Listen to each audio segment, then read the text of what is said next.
नाज़रीन भली कार चवंदासीं। हाणे ज़िक्र कंदासीं पुलिस गर्दीअ जो या इंसानी हक़नि जी लताड़ जो, त उहा का नई ॻाल्हि नाहे। ऐं रिपोर्टनि मूजिबि सिंध सूबे में इंसानी हक़नि जी लताड़ ॿियनि सूबनि जी भेट में वधीक थिए थी। रिपोर्ट थियनि था वाक़िया, या ईअं आहे त ॿियनि सूबनि में रिपोर्ट जेका आहिनि से उहे घटि था वाक़िया रिपोर्ट थियनि ऐं सिंध में उहे वाक़िया घणा रिपोर्ट थियनि था। गुज़िरियल ॾींहुं अफ़सोसनाक वाक़ियो पेश आयो। सखर में 2 गदागर औरतूं पाण में विढ़ियूं कंहिं मामले ते। उनखां पोइ 15 जो इंचार्ज ॿुधाए वञे थो त गुज़िरे पियो, जंहिं हिकु औरत खे तशदुद जो ऐं तज़लील जो निशानो बणायो ऐं उहा वीडियो वायरल थी सोशल मीडिया ते, ट्रेडिशनल मीडिया ते। उनखां पोइ आला अमलदारनि नोटिस बि वरिता, केस बि दाख़िल थियो आहे, उनखे मुअतल बि कयो वियो, पर हिन वक़्त ताईं का कार्रवाई न थी सघी आहे। कार्रवाई छो न थी सघी आहे, या हिन वक़्तु सखर पुलिस जो SSP सखर जो या DIG सखर जो छा मौक़िफ़ आहे, इन वारे सां ॻाल्हि ॿोल कंदासीं, तफ़सील मालूम कंदासीं। सखर मां आवाज़ न्यूज़ रिपोर्टर मोरडो महर असां सां हिन वक़्तु टेलीफोन लाइन ते गॾु आहे। मोरडा, कहिड़ा तफ़सील आहिनि प्रोग्राम में? भली कार चवंदो, कहिड़ा तफ़सील आहिनि कल्ह के वाक़े जे हवाले सां? जी अली रज़ा साहब, बिल्कुलु सखर में जेको आहे पुलिस गर्दी ऐं इंसानियत के जेके हक़ आहिनि या उनजी जेका लताड़ थिए पई, उहो बिल्कुलु अफ़सोसनाक वाक़ियो सखर में पेश आयो आहे। आम माण्हुनि खां पोइ हवा जूं जेके नियाणियूं आहिनि उहे बि गैर महफ़ूज़ बणिजी वियूं आहिनि पुलिस खां। गुज़िरियल ॾिहाड़े शालीमार फाटक वारे इलाइक़े में ॿिनि पेनू फ़क़ीर औरतुनि जे विच में जहिड़ो थी पियो हो, उन दौरान सखर जे जेको पुलिस खे जेको आहे मुख्य जेके मतिलबु संभालींदड़ ज़िम्मेदार जेको वनफा चयो वेंदो आहे, उतां जो इंचार्ज अली मोहम्मद महर उन दौरान गुज़रियो। गुज़रण दौरान पेनू फ़क़ीर जेका बुरके पोश हुई, पीर सन ॿुढड़ी औरत खे उनजे तरफ़ां सरेआम जेको आहे तशदुद जो निशानो बणायो वियो, चमाटूं हयूं वियूं, धिका ॾिना विया। उन दौरान जेको आहे हुनजो बुरको ज़बरदस्ती लाहे करे ॿुढड़ी औरत जी जेका तज़लील कई वई। उन वाक़े जो जेको आहे आवाज़ टीवीअ जे तरफ़ां बि जेको आहे हुनजो आवाज़ बणिजी मुसलसिल पल पल जेको आहे हुन बाबति ख़बरूं जेके आहिनि नशर कयूं, ब्रेकिंग न्यूज़ वग़ैरह जेके थियूं। उनखां पोइ जेको आहे सोशल मीडिया ते बि जेका आहे सखर पुलिस खे जेको आहे शिद्दी तनक़ीद थी, क्रिटिसाइज़ कयो वियो। उनखां पोइ DIG सखर जावेद जिसकाणी SSP सिंघार मलक जे तरफ़ां धार नोटिस वठी करे वनफा इंचार्ज अली मोहम्मद महर खे ॿुढड़ी औरत जी तज़लील करण खां वारे वाक़े ते मुअतल करे लाइन हाज़िर कयो वियो ऐं उन ख़िलाफ़ जेका आहे वधीक कार्रवाई न कई। मुसलसिल जेको आहे सोशल मीडिया ते या आवाज़ टीवीअ जे तरफ़ां केस दाख़िल कयो वियो आहे। केस में कहिड़ा कलम शामिल कया विया आहिनि ऐं का गिरफ़्तारी या का कार्रवाई अमल में छो न आंदी वई आहे? जी अली रज़ा साहब, जीअं मूं तव्हांखे पहिरियां ॿुधायो त सोशल मीडिया ते जेको आहे शिद्दी तनक़ीद थी उनखां पोइ जेको आहे पुलिस ऑफिसर जेके आहिनि आख़िर मजबूरन जेको आहे जागी पिया ऐं उन्हनि जे तरफ़ां जेको आहे हिकु ॾींहुं गुज़रण खां पोइ ॿिए ॾिहाड़े जेको आहे मंझंदि जो ज़िम्मेवार जेको पुलिस इंचार्ज आहे वनफा अली मोहम्मद महर जे मुअतलीअ खां पोइ हुन ते FIR दाख़िल कई वई आहे। C सेक्शन थाणे ते सरकार जी तरफ़ां ASI माशूक अली मीराणीअ जे फरियाद ते उन FIR में जेके कलम लॻाया विया आहिनि उहे औरत जे तज़लील, तशदुद करण ऐं धमकियुनि ॾियण जा जेके आहिनि उन FIR में कलम शामिल कया विया आहिनि। पर हिन वक़्त ताईं जेको आहे हेॾो सारो अफ़सोसनाक वाक़ियो पेश थियो आयो आहे। ॿुढड़ी औरत ते तशदुद थियो आहे, उनजी सरेआम तज़लील थी आहे ऐं DIG SSP जे तरफ़ां नोटिस बि वरिता विया आहिनि, पर उहो पटे भाई जेको आहे पुलिस जो उनखे अली मोहम्मद महर खे अञा ताईं गिरफ़्तार जेको आहे नाहे करे सघी। वॾी महिरबानी मोरडा हिन हवाले सां तफ़सीली तौर ते आगाह करण जे लाइ। जी नाज़रीन, असां राब्तो कयो आहे औरतुनि जे हक़नि जी अॻवान आहिनि, मुतहरिक अॻवान आहिनि ऐं समाजी अॻवान आहिनि। रहीमा पंवर साहिबा असांखे जॉइन कयो आहे। मैडम, प्रोग्राम में भली कार चवां थो। महिरबानी, वॾी महिरबानी। मैडम, गुज़िरियल ॾींहुं तव्हांजे इल्म में हूंदो त सखर में ॾुखोईंदड़ वाक़ियो पेश आयो आहे। हूअं त सिंध जे मुख़्तलिफ़ शहरनि में रोज़ानो केस रिपोर्ट थियनि था, औरतुनि ते तशदुद थिए थो, ॿारनि ते तशदुद थिए थो, क़त्ल, गारत, चोरियूं, फुरूं, धाड़ा ॼण हाणे मामूल बणियल आहे। ऐं असां कंहिं हंधि ताईं हाणे ॼण त ज़हनी तौर ते असां ऑडियंस, नाज़रीन, ॿुधंदड़नि, ॿुधाईंदड़ वारनि सभिनीनि ॼण त ज़हनी तौर ते हाणे तस्लीम करे वरितो आहे त इहा हाणे शइ ॼण त का नई कान्हे का। बसि पोइ उन में जेके तरीक़ा ऐं दरिंदगी या उन में वधीक जेकॾहिं का शिदत ईंदी आहे नज़र, त पोइ पाण चवंदा आहियूं त ईअं न थिए हा, बाक़ी न त जेकॾहिं कंहिंखे मारणो बि हुयो त ठीकु हुयो। ॼण त इहो हाणे असांजे समाज जो हिकिड़ो अलमियो बि आहे ऐं हिकिड़ो आम हिकिड़ो जुमिलो थी वियो आहे, जेको तकलीफ़ बि थिए थी।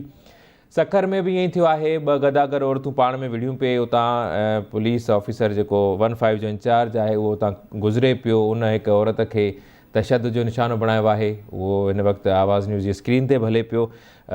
औरत खे बुरकापोश औरत आहे, ॿुढड़ी औरत आहे, उनखे चमाटूं हणे थो, उनखे मतिलबु तकलीफ़ थिए थी तमामु घणी। त घरेलू तशदुद या ॿिया वाक़िया त मैडम तव्हांजे इल्म में आहे त थींदा रहनि था। हिन क़िस्म जी शइ पुलिस गर्दी, असां कोशिशि कईसीं त DIG सखर या SSP सखर उन्हनि नोटिस बि वरितो आहे, केस बि दाख़िल थियो आहे, पर गिरफ़्तारी अमल में न अची सघी। असां कोशिशि कईसीं उन्हनि खां मौक़िफ़ वठूं त हिन वक़्तु ताईं गिरफ़्तारी अमल में छो न आई आहे, पर उन्हनि ॿिन्ही अमलदारनि असांखे को रिस्पॉन्स न ॾिनो आहे, उन सां न थी सघियो आहे। कीअं था ॾिसो इन क़िस्म जे वाक़ियनि खे? असांखे समाज किथे बीठो आहे? महिरबानी अली रज़ा जो तव्हां मूंखे मौक़ो ॾिनो। एक्चुअली जेकॾहिं असां पूरे समाज में इंसानी हक़नि जे हवाले सां या औरतुनि जे हक़नि जे हवाले सां सूरत हाल ॾिसूं त ॾींहं ब ॾींहुं बदतरीन सूरत हाल थींदी पई वञे। ऐं जेके तशदुद जा नवां वाक़िया असांजे साम्हूं अचनि था, यकीन करियो त असांजा लिंग कांडार थी था वञनि, त असां कहिड़े समाज में रहूं था जिते इंसान जी हुरमत, औरत जी हुरमत, ॿार जी हुरमत, पोड़े जी हुरमत जो को तसवुरु न आहे रहियो। ऐं आउं सम्झां थी त इंफ़रादी तौर ते जेको माण्हू इहो कदुओ अमल करे थो उहो त ज़िम्मेदार आहे ई आहे, पर मजमूई तौर ते समाज ऐं रियासत उन जे लाइ ज़िम्मेदार आहे। असां वटि जेको ही तबक़ाती निज़ाम जुड़ी वियो आहे न, जंहिंमें ताक़तवर जंहिंखे चाहे जहिड़े तरीक़े सां चाहे तशदुद जो शिकार करे, ऐं उनखे न पुलिस कुझु चवंदी, न ई उनखे जेको आहे न अदालत कंहिं क़िस्म जी सज़ा ॾींदी। हीउ जेको वाक़ियो सखर वारो तव्हां ॿुधायो, यकीन करियो त हीउ वाक़ियो बि उन सिलसिले जी हिकिड़ी कड़ी आहे।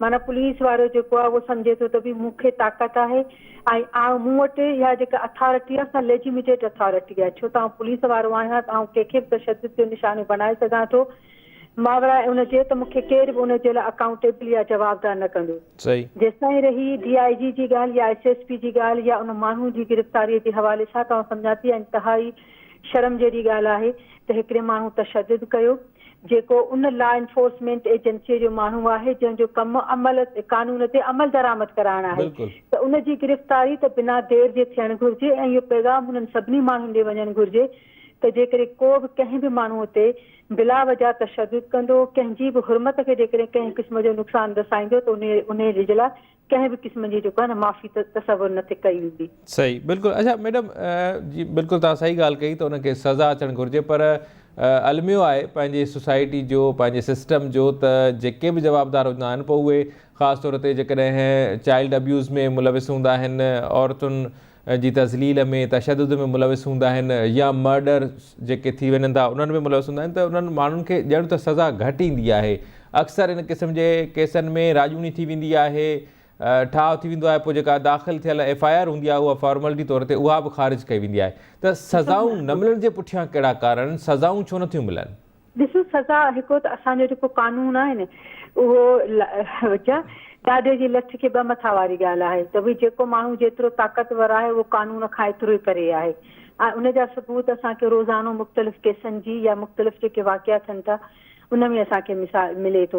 मिसाल जेको नाज़िम जोखियो जो हिकिड़ो केस हो न, उन केस में आख़िर में छा थियो, औरत वीचारी बाॾाईंदी रही जेका उनजी ज़ाल हुई, ऐं आख़िर में राजूनी फ़ैसिलो थियो, उनजे भाउ खे पैसा ॾिना विया ऐं उन्हनि खे पैसा ॾेई करे चुप करायो वियो न। त इन क़िस्म जा जॾहिं फ़ैसिला अदालतूं कंदियूं, इन क़िस्म जा फ़ैसिला जॾहिं असांजा चङा मुड़ुस जेके फ़ैसिला साज़ आहिनि उहे जेकॾहिं कंदा, त पोइ त ज़ाहिर आहे त हर ताक़तवर ईअं सम्झंदो त आउं भले केतिरो बि ज़ुल्म करे वञा न, आउं पैसा ॾेई करे ऐं पंहिंजो असर रसूख़ इस्तेमालु करे पंहिंजे पाण खे सज़ा खां बचाए वठंदुसि। ॾिसो, असांजे लाइ त शर्म जहिड़ी इहा ॻाल्हि आहे त इस्लामाबाद जहिड़े F9 पार्क में हिकिड़ी छोकिरी महफ़ूज़ कोन्हे।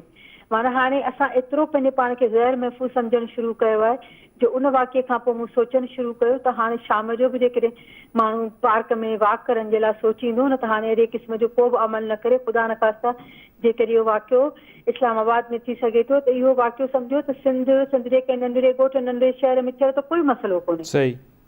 तो जेसिताईं ताक़तवर खे सज़ा न ईंदी, जेसिताईं ताक़तवर कटहरे में न ईंदो, जेसिताईं अदालतूं मेरिट जे बुनियाद ते फ़ैसिला न कंदियूं, जेसिताईं पुलिस जेको आहे न ॾाढ जी बुनियाद ते माण्हुनि खे सज़ा न ॾींदी त भई हीउ कमज़ोर आहे, हीउ ताक़तवर आहे, हिन कमज़ोर खे सज़ा ॾिजे, हिन ताक़तवर खे छॾे ॾिजे, तेसिताईं इहो निज़ाम इन तरीक़े सां हलंदो रहंदो। सही, वॾी महिरबानी मैडम, तव्हां पंहिंजो टाइम ॾिनो। नाज़रीन, बिल्कुलु कानून खे जेको कानून लागू कंदड़ इदारा आहिनि या असांजी जेका जुडिशरी आहे, असांजो सिस्टम आहे, जेकॾहिं राजूणियूं ई हलंदियूं रहंदियूं त पोइ उहो जेको सिस्टम आहे उन तां वैसा घटिजी वेंदो माण्हुनि जो। पर जेकॾहिं इंसाफ़ मिलंदो त पोइ यकीनी तौर ते एतमाद वधंदो, माण्हू जेके आहिनि उहे सिस्टम ते यकीन रखंदा ऐं सिस्टम ॾांहुं वधण जी कोशिशि बि कंदा। औरत जो एतिराम करणु घुरिजे, ॿारनि जो, ॿुढड़नि जो, इंसान जो एतिराम हर माण्हूअ ते फ़र्ज़ु आहे। हर माण्हू खे इंसान जो एतिराम करणु घुरिजे, पोइ उहो कहिड़े बि तबिके सां तालुक़ु रखे थो, उहो ग़रीब आहे या अमीर आहे, केर बि माण्हू आहे। जेकॾहिं गदागर औरतूं आहिनि पर उन्हनि उहे इंसान आहिनि ऐं बुनियादी हक़ जेके आहिनि उहे उन्हनि जा बराबरि जा आहिनि। हुकूमतुनि खे सम्झणु घुरिजे, हुकूमतुनि जी ज़िमेवारी आहे त उहे इन ते अमल बि कराइनि ऐं उमेदु करियूं था त जेको हीउ सखर वारो वाक़ियो आहे हिन में बि जेको मुलविस अमलदार आहे, 15 जो इंचार्ज आहे, उनखे ज़रूरु सज़ा मिलंदी, उनखे कानून जे कटहर में आंदो वेंदो। प्रोग्राम पंहिंजी पुॼाणी ते पहुचे थो। ॾींदा इजाज़त। अल्लाह निगहबान।